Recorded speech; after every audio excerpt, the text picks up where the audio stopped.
जय श्री कृष्ण फ्रेंड्स, राधे राधे। कैसे हैं आप सब? आई होप बाल गोपाल की कृपा से सभी स्वस्थ और मस्त होंगे। तो फ्रेंड्स, बाल गोपाल की सेवा चैनल में आप सभी का बहुत बहुत स्वागत है। तो फ्रेंड्स, आज मैं राजा राम की ओरछा की एक दिलचस्प कहानी सुनाऊंगी, जो कि अयोध्या नगरी अपनी जन्मभूमि से ही आए और मध्य प्रदेश के शहर ओरछा में विराजे, जहां उनको भगवान और राजा दोनों के ही रूप में पूजा जाता है।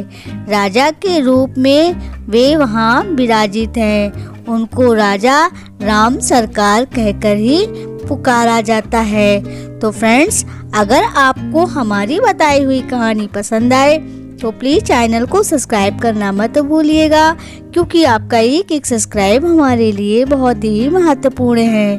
तो फ्रेंड्स, ओरछा भारत के मध्य प्रदेश के राज्य निवाड़ी जिले में स्थित है।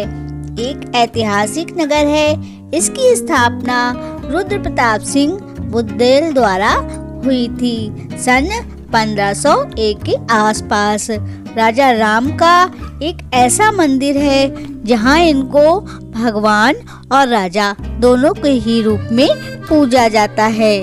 तो फ्रेंड्स, अयोध्या से राजा राम को ओरछा आने के लिए राजा राम ने रानी से वो कौन सी 3 शर्तें रखी, जिनको रानी ने माना और फिर राजा राम अयोध्या से रानी के साथ ओरछा आए। बहुत ही दिलचस्प कहानी है। कहानी पूरी सुनिएगा और अगर पसंद आए तो प्लीज सब्सक्राइब जरूर कर दीजिएगा। तो फ्रेंड्स, कहानी कुछ इस तरीके से है। मध्यकाल की बुंदेलखंड की महारानी कुंवर गणेश मंदिर में बैठकर भगवान श्री राम की पूजा कर रही थी। महारानी राम जी की बहुत ही बड़ी भक्त थी। उस समय राजा मधुकर शाह वहां से गुजरे और उन्होंने रानी पर हंसने लगे। इस बात पर रानी रुष्ट हो गई और राजा से उनके हंसने का कारण पूछा। तब मधुकर शाह ने कहा, कितनी विचित्र बात है, भक्त बैठकर पूजा कर रहा है और भगवान खड़े हैं। इस बात पर रानी ने कहा, तो कहाँ से लाऊं भगवान की बैठी हुई मूर्ति? इसका जवाब देते हुए मधुकर शाह ने उन्हें अयोध्या जाने की सलाह दी। महारानी कुंवर गणेश बिना कुछ देरी किए हुए ही अयोध्या के लिए रवाना हो गईं। अयोध्या में महारानी ने सरयू नदी के किनारे जाकर 7 दिन भगवान राम का इंतजार किया। 7वें दिन जब महारानी को भगवान राम ने दर्शन नहीं दिए तो उन्होंने नदी में कूदकर जान देने की ठान ली। इसके बाद महारानी जब नदी में छलांग लगाने जा ही रही थी, तब उन्हें भगवान राम बाल स्वरूप के दर्शन दिए। महारानी गणेश ने उन्हें अपने साथ ओरछा चलने के लिए कहा। तब भगवान ने उनके समक्ष 3 शर्तें रखी।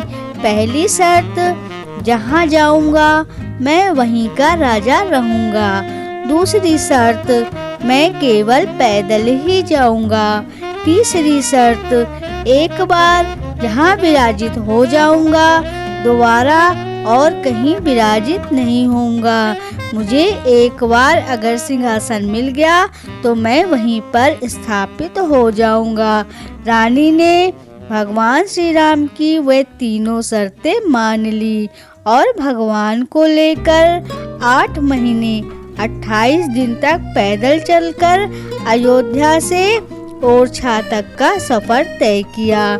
महारानी के ओरछा आने की खबर जब मधुकर शाह को लगी तो ओरछा में चतुर्भुज मंदिर बनवाने का आदेश दिया। जब महारानी ओरछा पहुंची तो उन्होंने भगवान राम के बाल स्वरूप की मूर्ति की स्थापना अपनी रसोई में ही कर दी। यह सोचकर जब मंदिर निर्माण पूरा हो जाएगा तब रसोई से भगवान राम को मंदिर में स्थापित कर दूंगी।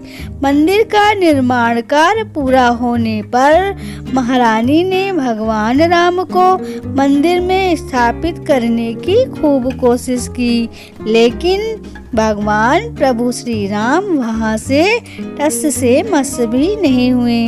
तब भगवान श्री राम की प्रभु की जो की स्थापना महारानी गणेश के ही रसोई में कर दी गई। तो यह भगवान प्रभु श्री राम की राजा राम सरकार की अद्भुत लीला है, जिसे वे जो चाहे भगवान जिसे वे चाहे दर्शन दे दे। जिसके मन में छल कपट और कोई भी प्रकार की लालच न हो, प्रभु उसके ही होकर रह जाते हैं। तो ओरछा धाम एक ऐसा धाम है जहाँ राजा राम सरकार के नाम से जाना जाता है और उन्होंने 21 तोपों की सलामी भी दी जाती है। तो बोलो राजा राम सरकार की जय। आशा करती हूँ आप सभी को कहानी पसंद आई होगी।